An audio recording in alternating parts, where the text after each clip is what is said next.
പിതാവിന്റെയും പുത്രന്റെയും പരിശുദ്ധാത്മാവിന്റെയും നാമത്തിൽ ആമേൻ. അമ്മേ പരിശുദ്ധ അമ്മേ, അമ്മേ പരിശുദ്ധമേ, ദൈവമാതാവേ, കൃപാസനത്തിലൂടെ ഞങ്ങൾക്കും ഞങ്ങളുടെ ദേശത്തിനും അമ്മ മധ്യസ്ഥം തേടി തന്ന എല്ലാ അനുഗ്രഹങ്ങൾക്കും കൃപകൾക്കും ഞങ്ങളിപ്പോൾ ഹൃദയം നിറഞ്ഞ നന്ദി പറയുന്നു. അമ്മേ പരിശുദ്ധമേ, ദൈവമാതാവേ, 2004 ഡിസംബർ 7 ഉച്ചകഴിഞ്ഞ് 2:30 കൃപാസനത്തിൽ സംഭവിച്ച അമ്മയുടെ പ്രത്യക്ഷപ്പെടലിനെ കുറിച്ച് തിരുസഭയ്ക്ക് സമർപ്പിച്ചിരിക്കുന്ന പഠനരേഖകളുടെ മേൽ സഭാത്മകമായ പഠനം ആരംഭിക്കുവാൻ ഞങ്ങൾ പ്രാർത്ഥിക്കുന്നു. അമ്മേ പരിശുദ്ധമേ, ഭൂസ്വർലോകങ്ങളുടെ രാജ്ഞിയായ അങ്ങേയ്ക്ക് ഭൗമസംരക്ഷണത്തിനായി പ്രപഞ്ചപ്രകൃതിയെ തന്നെ തിരുസഭ പ്രതിഷ്ഠിക്കുവാൻ ഈ പ്രത്യക്ഷീകരണം വഴി ഇടയാക്കണമേ. പരിശുദ്ധമേ, ജപമാല മാതാവേ, സകല കൃപാസനം പ്രാർത്ഥനയോടും ചേർത്ത് ഞങ്ങളിപ്പോൾ പ്രാർത്ഥിക്കുന്ന ഈ കുടുംബത്തിന്റെ പ്രത്യേക നിയോഗം മക്കളെ.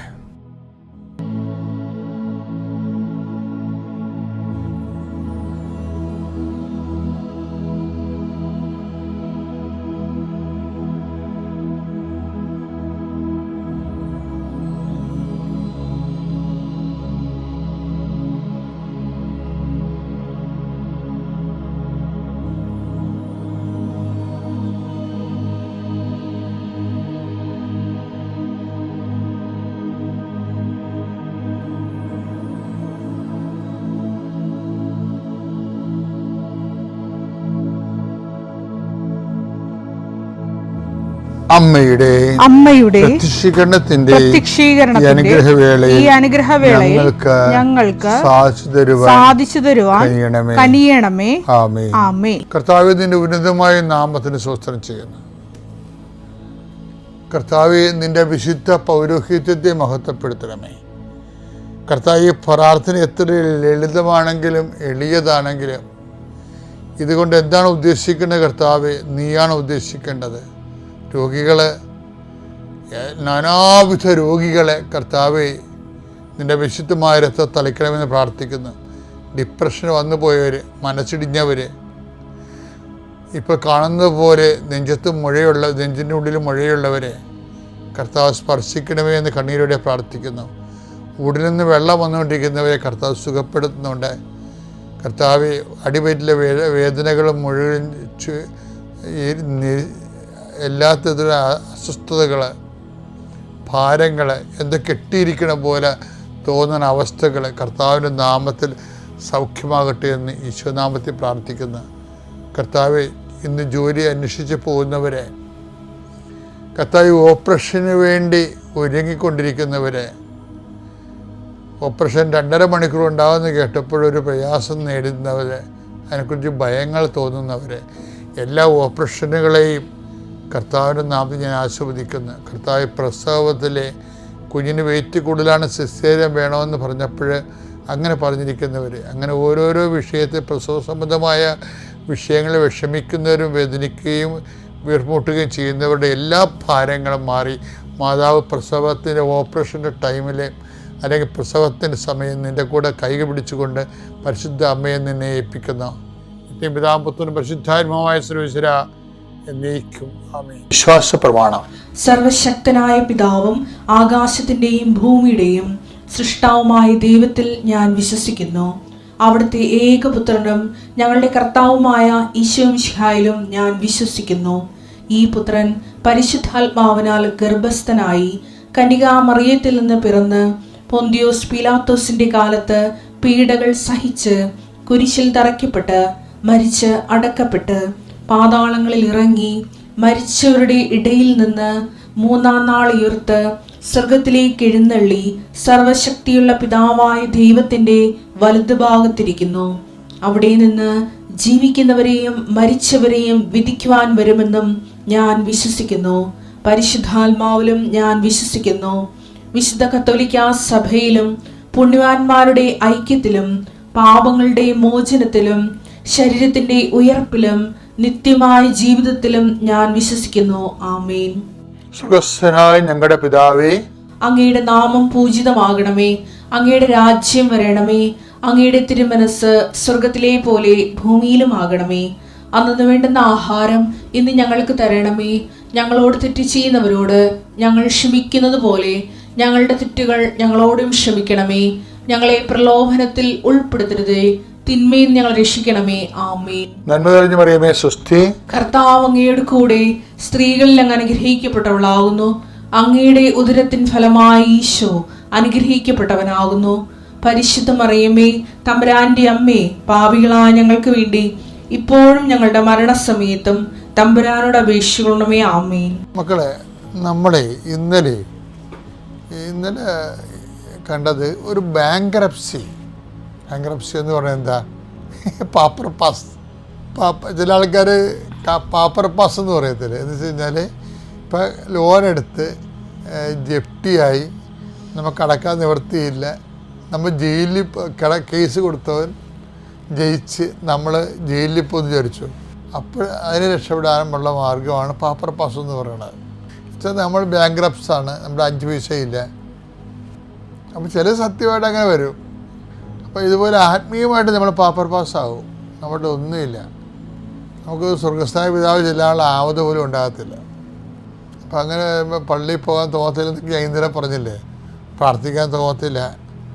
ആ പാടെ ഒരു ബാങ്ക്രപ്സി, ഒരു വരണ്ട വാക്കുമായി പോകും. അപ്പോൾ എല്ലാം നമ്മളിങ്ങനെ എന്താണ്, എല്ലാം ഇങ്ങനെ റിസോഴ്സ് തീർന്നു പോകുന്ന അവസ്ഥ. അങ്ങനെ ഒരു സംഭവം വന്ന് നമ്മൾ എന്തു ചെയ്യും? പ്രാർത്ഥിക്കാതെ മുന്നോട്ട് പോകാൻ പറ്റണില്ല, പക്ഷെ പ്രാർത്ഥിക്കാനൊട്ടും തോന്നുകയില്ല, അതിനുള്ള വിശ്വാസമില്ല, ഒരു തരം ശൂന്യമായ ഒരവസ്ഥ വന്ന് എന്തു ചെയ്യും? അതിനിപ്പോൾ ചെയ്യേണ്ട ഒരു കാര്യമാണ്. ഇന്നലെ ഞാൻ ഒന്ന് പറഞ്ഞായിരുന്നു, എന്താണ് ചെയ്യണമെല്ലാം ക്രൂശിക്കപ്പെട്ട ക്രിസ്തു ചെയ്യണമെന്ന് ഇന്നലെ പറഞ്ഞായിരുന്നു. ഇന്ന് ഞാൻ നിങ്ങളോട് പറയാൻ പോകുന്നത്, അതായത് ഇപ്പോഴേ പൗലോസ് അപ്പോസ്തലനൊക്കെ പറഞ്ഞില്ലേ, കുറേ എന്തെങ്കിലും ഇപ്പം നിങ്ങൾ ബാങ്ക്രപ്സി ആയി പോയെന്ന് വിചാരിച്ചോ, നിങ്ങൾക്ക് ആത്മീയമായ ഒരു കൃപയും ഇല്ല, സീറോ ഗ്രേസ് ആണെന്ന് വിചാരിച്ചോ, അപ്പം എന്ത് ചെയ്യാമെന്നറിയാമോ? കുറച്ച് അനീതികളൊക്കെ ഉണ്ടല്ലോ, കുറച്ച് ആൾക്കാർ നമ്മളോട് ഇപ്പോൾ അനീതികളൊക്കെ ചെയ്യത്തില്ലേ? ഇപ്പം എന്നോട് കുറേ ആൾക്കാർ അനീതി ചെയ്തിട്ടുണ്ട്, ഞാൻ ചെയ്തിട്ടുണ്ടെന്ന് അറിയത്തില്ല. നമ്മൾ ചിലപ്പോൾ എല്ലാം നല്ലോണം പറഞ്ഞിരിക്കും, ചില ആൾക്കാർക്ക് അത് മോശമായിട്ട് വരുമല്ലോ. അപ്പോൾ ഏതായാലും നമ്മൾക്കെതിരെ ഈ സമൂഹത്തിൽ നമ്മൾ അനീതികൾ ചെയ്യും. അനീതികൾ പലതരത്തിൽ നമ്മുടെ കയ്യിൽ നിന്ന് മറ്റുള്ളവർക്ക് അനീതി വരുമല്ല. മറ്റുള്ളവർ ചെയ്യണ അനീതി നമുക്കെതിരെ അനീതി ചെയ്യുന്നവരില്ലേ, നമുക്കെതിരെ. അപ്പോൾ അങ്ങനെ വരുമ്പോൾ, ഇപ്പോൾ ഉദാഹരണത്തിന് ഇപ്പോൾ എംപ്ലോയ്മെൻറ്റ് കഴിഞ്ഞ ദിവസങ്ങളിൽ എംപ്ലോയ്മെൻറ്റിൽ നിന്ന് എനിക്ക് 40 വയസ്സയച്ചായി, ഇനി എംപ്ലോയ്മെൻറ്റിൽ നിന്ന് എനിക്ക് കാർഡ് വരുവാന്നറിയത്തില്ല. അപ്പോൾ ഞാൻ ആ കാർഡ് നോക്കിയപ്പോൾ എംപ്ലോയ്മെൻറ്റ് കാർഡ് കറുത്ത കാർഡ്, എംപ്ലോയ്മെൻറ്റ് കാർഡ് വെളുത്ത കാർഡായിരുന്നു. ഇത് ഇരുന്നിരുന്ന് ജോലി കിട്ടാതെ എപ്പോഴും പുതുക്കി ഇടയ്ക്ക് വല്ലപ്പോഴൊക്കെ വരുന്ന് വിളിക്കും. അങ്ങനെ അപ്പം അവർ പറഞ്ഞു അവർക്ക് ജോലി വേണം. ഒരു 40 വയസ്സ് കഴിഞ്ഞാൽ പിന്നെ വിളിക്കത്തില്ലല്ലേ അവർ. അപ്പോൾ ആ ഒരു കണ്ടീഷനിലായി അപ്പം ഇതുപോലെ. പക്ഷേ ജോലിക്കുള്ള മെമ്മോ നമുക്ക് എംപ്ലോയ്മെൻറ്റിൽ നിന്ന് വന്നെന്ന് വിചാരിക്കുമ്പോൾ പണ്ട് അൺഎംപ്ലോയ്മെൻ്റ് ഉണ്ടായി, തൊഴിലില്ലാവേദന ഉണ്ടായിരുന്നില്ല. അപ്പോഴും ഇതുപോലെ നമുക്ക് ഇപ്പോൾ വേതനത്തിന് വേണ്ടി കാർഡൊക്കെ വരും. അപ്പോൾ ഗവൺമെൻറ്റിൽ നിന്ന് അന്വേഷണം വരില്ല ആദ്യം. അപ്പോൾ ആൾക്കാർ നമ്മുടെ വീടിൻ്റെ അടുത്തൊക്കെ വന്ന് അന്വേഷിച്ചും പോവും, ഇന്ന ആളിനെ തൊഴിലില്ലാവേദന അനുഭവിച്ചിട്ടുണ്ട് അയാൾക്ക്. അപ്പോൾ ചില കഥാപാത്രങ്ങളുണ്ടാവില്ല എല്ലാ നാട്ടിലും. അവർ പറയുമേ, അവരെവിടെ അമേരിക്കയിലാണ്, ബാംഗ്ലൂർ, അവനവിടെ എന്ത് ജോലിയാണല്ല, ഒരു ജോലിയില്ലേ, വീട്ടിൽ നിൽക്കാൻ പറ്റാതെ വേറെ എവിടെ പോയി നിൽക്കായിരിക്കും. പക്ഷെ എന്നാലും ആൾക്കാർ നമ്മളെങ്ങനെ സഹായിക്കും. അതുകൊണ്ട് അവരുടെ ജോലി ഉണ്ടല്ലേ, എന്താണെന്ന് പറഞ്ഞാൽ അത് ക്യാൻസൽ ചെയ്യും, സഹായം ക്യാൻസൽ ചെയ്യും. അപ്പോൾ അയൽവാസികൾ ചെയ്യണ സഹായങ്ങളാണ്. ഇതുപോലെ അനീതികൾ ചിലപ്പോൾ ഒരു കല്യാണക്കാര്യം വരുമ്പോൾ അന്വേഷിക്കണത് ഇതുപോലെ റോഡേ വന്നിട്ട് നമ്മൾ ആൾക്കാർ അന്വേഷിക്കുമല്ലോ, ഞങ്ങളുടെ വീട്ടിൽ നിന്നൊരു കല്യാണം, ഇവിടുന്ന് ഇന്ന വീട്ടിൽ നിന്ന് കല്യാണം എടുക്കുന്നു. അപ്പോൾ അതുകൊണ്ട് ഞങ്ങളവിടെ അന്വേഷിക്കാൻ വന്നാണെന്നൊക്കെ പറയുമ്പോൾ കേൾക്കണം പറയും, ആ അതൊക്കെ ശരിയാണ്, ഒന്ന് അന്വേഷിച്ചിട്ടൊക്കെ വേണം അതൊക്കെ ചെയ്യാനെന്ന്. വേറെ ഒന്നും ആരും പറയത്തില്ല. എന്ന് വെച്ച് കഴിഞ്ഞാലേ പെണ്ണിന് അല്ലെങ്കിൽ ചെറുക്കൻ എന്താ കുഴപ്പമുണ്ടെന്ന് പറഞ്ഞാൽ ഒന്ന് അന്വേഷിച്ചിട്ട് വേണം ഇതൊക്കെ ചെയ്യാനെന്ന്. അവർ വല്ലതും ചെയ്ത, അവർ തെറ്റൊന്നും ചെയ്തില്ല, അവർ പറഞ്ഞു ഇത്രയേ ഉള്ളൂ, അന്വേഷിക്കണമെന്ന്. എന്ന് വെച്ച് കഴിഞ്ഞാൽ അതിൻ്റെ അണ്ടർ മീനിങ് എന്താ? ആ വീട്ടുകാർ ആ പയ്യൻ കല്യാണം കഴിക്കാൻ പറ്റാത്ത ആളാണെന്നാണ്. അനീതി ഇങ്ങനെ കുറേ പേര് നമ്മളോട് ചെയ്യും, ഓരോരുത്തർക്ക്. ഈ അനീതി ഇപ്പോൾ ചില ആൾക്കാർ, ചില കടക്കാർ വന്ന് എന്നോട് പറയും, എൻ്റെ അച്ഛ കാശ് കിട്ടുമ്പോൾ കാശില്ലാത്തപ്പോൾ ഓടി എൻ്റെ അടുത്ത് വരും, 1/2 കിലോ അരി, ശർക്കര, തേയില, ഗോതമ്പ് എന്നൊക്കെ പറഞ്ഞ്, പയറെന്നൊക്കെ പറഞ്ഞ് വരും. കാശ് കിട്ടുമ്പോൾ എൻ്റെ മുമ്പിലൂടെ വേറെ കടയിൽ പോകുമെന്ന് പറയും. ഇതൊക്കെ ആൾക്കാർ ചെയ്യണതാണേ ഇങ്ങനെ. അപ്പോൾ നമുക്ക് സങ്കടം തോന്നും. നമ്മുടെ കടയിൽ നമുക്ക് അവർക്ക് പട്ടിണി വന്നപ്പോൾ നമ്മളാണ് സഹായിച്ചത്, പക്ഷേ 10 പൈസ കിട്ടിയപ്പോൾ അവർ നമ്മുടെ കടയിൽ പോയി 2 അപ്പുറത്തെ കടയിൽ പോകും, അല്ലെങ്കിൽ ടൗണിൽ പോയി മേടിക്കും. അപ്പം നിറവില്ലാത്തവരുണ്ടാകും കുറേ പേര്. നമ്മുടെ ആധ്യാത്മികം വളരാത്തതിൻ്റെ കാരണം ഈ സൂക്ഷ്മജീവികളാണ്. നിറവില്ലായ്മയുടെ സൂക്ഷ്മജീവികൾ എല്ലാവരുടെ ജീവിതത്തിലൊക്കെ കുറേശ്ശെ ഉണ്ട്. അപ്പം ഇത് വരുമ്പോൾ ഇത് ഉണ്ട്, ഇതുമൂലം ഉണ്ടാകുന്ന അനീതികളുണ്ട്. അപ്പോൾ ഈ അനീതി എന്ന് പറയുമ്പോൾ എൻ്റെ ഇടയ്ക്കാണ് അനീതി കിട്ടുകയാണെങ്കിൽ ഞാൻ അതുകൊണ്ട് നല്ല അടിപൊളി നല്ല 24 ക്യാരറ്റിൻ്റെ തങ്കത്തിൻ്റെ കൃപയുണ്ടാക്കും. എന്താ കാര്യം എന്നറിയാമോ? അനീതി നമ്മൾ അനുഭവിച്ചാൽ, ഇപ്പോൾ ഈശോ ബൈബിളിൽ ചോദിക്കണില്ലേ, ഒന്ന് കുറഞ്ഞ് 6:7 കഴിഞ്ഞ ദിവസം കണ്ടതാണ്, എന്നാൽ ഇപ്പോൾ ഇത് വേറെ അർത്ഥത്തിൽ കാണാം നമുക്ക്. 1 കുറഞ്ഞ് 6:7 നിങ്ങൾ തമ്മിൽ വ്യവഹാരങ്ങൾ ഉണ്ടാകുന്നത് തന്നെ നിങ്ങളുടെ പരാജയമാണ്. എന്തുകൊണ്ട് ദ്രോഹം നിങ്ങൾക്ക് ക്ഷമിച്ചുകൂടാ? ബൈബിൾ ചോദിക്കണേ, എന്തുകൊണ്ട് ദ്രോഹം നിങ്ങൾക്ക് ക്ഷമിച്ചുകൂടാ? വഞ്ചന സഹിച്ചുകൂടാ. അപ്പം അപ്പം നമ്മളോർക്കും, എന്തിനാണ് ഈ വഞ്ചന സഹിക്കണത്? എന്തിനാണ് ഇങ്ങനെ ദ്രോഹം ക്ഷമിക്കണത്? ഇത് എന്ത് പുസ്തകവിധം എന്നൊക്കെ ചോദിക്കും. ചില ആൾക്കാർക്ക് ഉൾക്കൊള്ളാൻ പോലും പറ്റുന്നത് ബൈബിളിലാണ്. കാര്യം എന്ന് വെച്ചാൽ യഹൂദന് ഇതൊക്കെ കേട്ട് കഴിഞ്ഞാൽ വേറെയും, കണ്ണിന് പകരം കണ്ണ്, പല്ലിന് പകരം പല്ല് എന്ന് ചൊല്ലി എന്നാണ് അവർ പഠിച്ചു വച്ചിരിക്കുന്നത് അവരുടെ പഴയകാല ജീവിത അനുഭവങ്ങളിൽ നിന്ന്. കർത്താവ് അതെല്ലാം തിരുത്തുകയാണ്, മൊത്തം തിരുത്തുകയാണ്. എന്തിനാണ് തിരുത്തണമെന്ന് നിങ്ങൾക്കറിയാവോ? എന്തുകൊണ്ട് അനീതി നിങ്ങൾക്ക് സഹിക്കാൻ പാടില്ല, എന്തുകൊണ്ട് ദ്രോഹം നിങ്ങൾക്ക് ക്ഷമിക്കാൻ പാടില്ല എന്നൊക്കെ ചോദിക്കുന്നതിൻ്റെ കാരണം, ഈ ദ്രോഹം ക്ഷമിച്ചാൽ എന്ത് കിട്ടും, അനീതി സഹിച്ചാൽ എന്ത് കിട്ടും അതറിയണമെങ്കിൽ നിങ്ങൾ മത്തായി 5:11-12 വായിക്കണം. എന്നെ പ്രതി അതേ കിടക്കണം. എന്തുകൊണ്ട് അനീതി സഹിക്കാൻ പാടില്ല, അനീതി ക്ഷമിക്കാൻ പാടില്ല, ദ്രോഹം സഹിക്കാൻ പാടില്ല എന്ന് ചോദിച്ചാൽ എന്തിന് സഹിക്കണം, എന്തിന് ക്ഷമിക്കണം എന്ന് പറയുമ്പോൾ ഈശോ പറയും എന്നെ പ്രതി എന്ന് പറയും. എന്നെ പ്രതി മനുഷ്യർ നിങ്ങളെ അവഹേളിക്കുകയും വേണ്ട, മനുഷ്യർ നിങ്ങളെ അവഹേളിക്കുകയും പീഡിപ്പിക്കുകയും എല്ലാവിധ തിന്മകളും നിങ്ങൾക്കെതിരെ വ്യാജമായി പറയുകയും ചെയ്യുമ്പോൾ നിങ്ങൾ ഭാഗ്യവാന്മാർ. എന്തുകൊണ്ട് അനീതി സഹിക്കാൻ പാടെന്ന് വെച്ച് കഴിഞ്ഞാലേ, അതായത് നമ്മൾ ഭാഗ്യവാന്മാരാകാൻ വേണ്ടിയാണ് ദൈവതിരുസന്നിധിയിൽ നിങ്ങൾ ആനന്ദിച്ചാഹ്ലാദിക്കും. സ്വർഗത്തിൽ നിങ്ങളുടെ പ്രതിഫലം വലുതായിരിക്കും. അപ്പൊ പ്രതിഫലത്തിന് തന്നെ ഒരു പ്രശ്നമുണ്ട്. ഇവിടെ ഈശോ പ്രതിഫലം എന്ന് പറഞ്ഞിട്ട് പറയും, വലിയ പ്രതിഫലത്തെക്കുറിച്ചാണ് പറയണത്, വലിയ പ്രതിഫലം. ഇപ്പം ഈ ഈശോ ഇങ്ങനെ ഭയങ്കര മാത്തമാറ്റിക്കൽ പ്രിസിഷനോടുകൂടിയാണ് ഇതെല്ലാം സംസാരിക്കുന്നത്. കാര്യം വലിയ പ്രതിഫലമുണ്ട്, ചെറിയ പ്രതിഫലമുണ്ട്. ഇപ്പം അനീതി എന്ന് പറയുമ്പോൾ, എന്തുകൊണ്ട് അനീതി സഹിക്കാൻ പാടില്ല എന്ന് പറയുമ്പോൾ, നമ്മൾ ഈ ക്രിസ്തു നാമത്തിൽ സഹിക്കണത്. അപ്പോൾ നമുക്കൊന്നും കിട്ടത്തില്ലല്ലോ, അപമാനമല്ലേ കിട്ടത്തുള്ളൂ. അത് ക്രിസ്തു നാമത്തിലാക്കി അക്കൗണ്ട് ചെയ്ത് കഴിയുമ്പോൾ വലിയ പ്രതിഫലത്തിലേക്കാണ് പോണത്, പ്രത്യാശയോടെ. ഞാൻ എന്താ നമ്മുടെ സബ്ജക്റ്റ് നിങ്ങൾക്ക് അറിയാമോ? എന്താ സബ്ജക്റ്റ്? ഒരു ബാങ്ക്രപ്സി വന്നാൽ എന്ത് ചെയ്യണമെന്നാണ് ഞാൻ ചോദിക്കണത് നിങ്ങളോട്.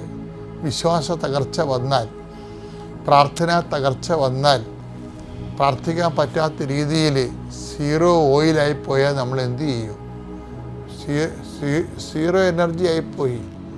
അതായത് നമ്മളെന്ത് ചെയ്യും? പിന്നെ വിശ്വാസ മുന്നേറ്റം നടത്താൻ നമ്മൾ എന്ത് ചെയ്യണം?